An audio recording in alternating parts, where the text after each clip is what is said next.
All right, Pontiac heads in bolt holes, not there. Well, I want them because we're going to put these manifolds on. So quick little things I want to show you what we got in the works. Now these are the bolts that fit through these holes here on this manifold. We're going to use this as a jig to help center our hole.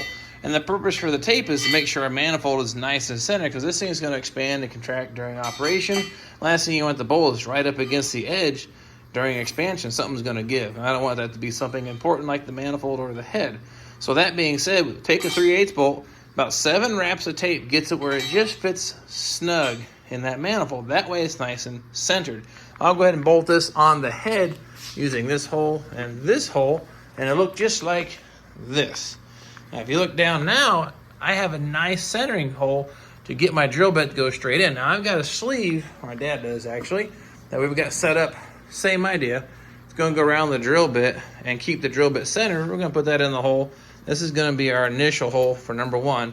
And that'll be nice and square. And I put that all the way into the base of it, and I can shoot straight into that thing. It should be a nice centered hole. And the cool thing about the end holes, I got this on the engine stand upside down. Take the end head bolt out, so any drilling pieces will all dump out right through here. So I don't want to drill all the way through the head, but just the outer surface. You actually see the drill once you're done, probably popping through that hole there. But all right, we're going to get these drilled out, then we'll pull the manifold off. We'll show you the next step. We're going to drill the first one. This is that bushing. Wrapped it with tape, same thing, get it nice and tight here. That's going to keep the drill bit nice and centered. Push it down as far as you possibly can get it. I think it works a little better that way. And then just run your drill bit slow speed. This is casted. It'll cut pretty easily. I need to put some, here, I'll get it here. Right. A little bit of lube on the end of the drill bit won't hurt a thing. That's called Crisco, but hey, it works. Yeah. It'll help cut nice and smooth. I think it did a good job on cast what we tried.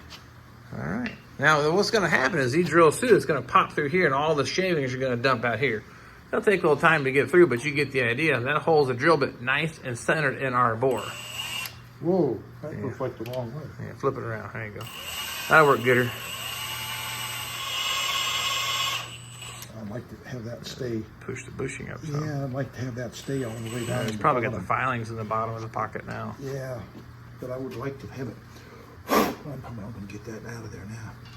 I'd like to have that stay. Yeah. As deep as possible. Yeah, it's got crud in there now.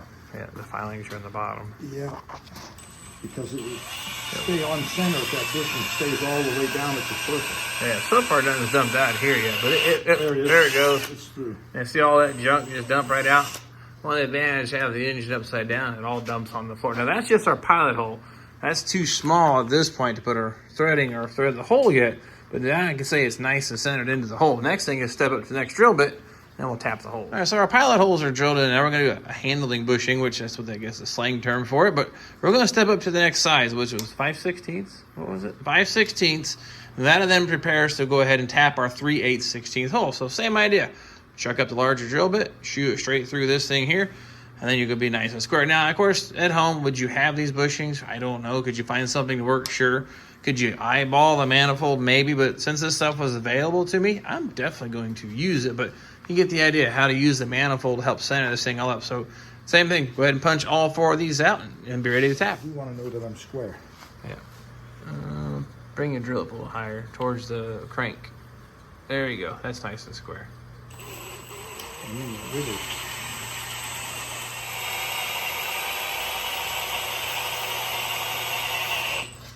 There's breakthrough. Yeah, it grabs. Yeah. There you go. Oop. Oh, that's kind of.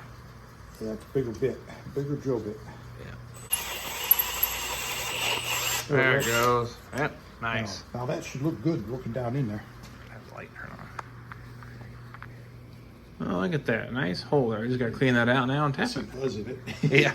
Now, I know that's just a hole in the side of our cylinder head, but next step would be just go ahead and thread it all together. But so we'll get that threaded out. And all the debris has still been dumping out of here. But once I get that thing final cut with a tap, I'll blow it out with some air and get it all cleaned out. Then retorque our head bolts there. But this is going to work out really nice. Well, we accomplished that. Now, my dad just learned me something because, you know, I'm never learning everything at the same time. Or I'm not too old to learn a new trick, right? Now, cast iron's not that big a deal. But a heavier metal, something a little maybe steel or something, but run the tap in about a half turn or so, and we're running it backwards. And the idea is the little shavings turn into little piggy tails, and they get stuck in there. And going backwards, it snaps and loose, and they fall back in, so you don't wedge or jam up your tap in mid tapping of the hole and have to try to extract the tap. No fun whatsoever. So just keep that in mind. So as you're cutting, back it off, maybe a half turn, so you can feel it pop loose, and just go back at it again until you get the hole all tapped out. So I need to do all 4 of these, and once that's all done, I'm now able to mount these ram air manifolds properly on this cylinder head. All right, one last little bit. Check this out. This is for like bubbling or tapering the edges of the holes. We made some beautiful holes, but the factory has kind of a taper to it. You see the hole looks a little larger. The ones we did, nice and square. So you use this kind of bit here, it'll kind of taper off the edge. Hold it nice and perpendicular to your work surface. Just give it a couple of spins. And there we go. Now we look like the other holes there. Nice little chamfer to the hole. So do all 4 of these, and this mod will be done. Ta-da. So there you have it. Got the holes all set up now. I can properly mount all 6 mounting bolts on each of these cylinder heads. So basically keep that thing sealed up really good, especially those ram air manifolds. They're kind of big, kind of heavy, and I don't want those getting damaged. And not to mention, from the factory, ram air cars probably would have had those holes anyway. So now we are correct. So I'm going to keep on working on that. And it was very nice of my dad to have the little bits and pieces, or bits, you can call it, the drill bits, to make that happen. But you get the idea how to drill a hole. This could be used and applied for many other things, not just engine blocks or cylinder heads, but in the future, how to make a better hole, or steps involved, I guess, that thing. Or you see what not to do, or at least have an idea how to take care of that on your car if you so choose desire, besides just going at it with a drill bit.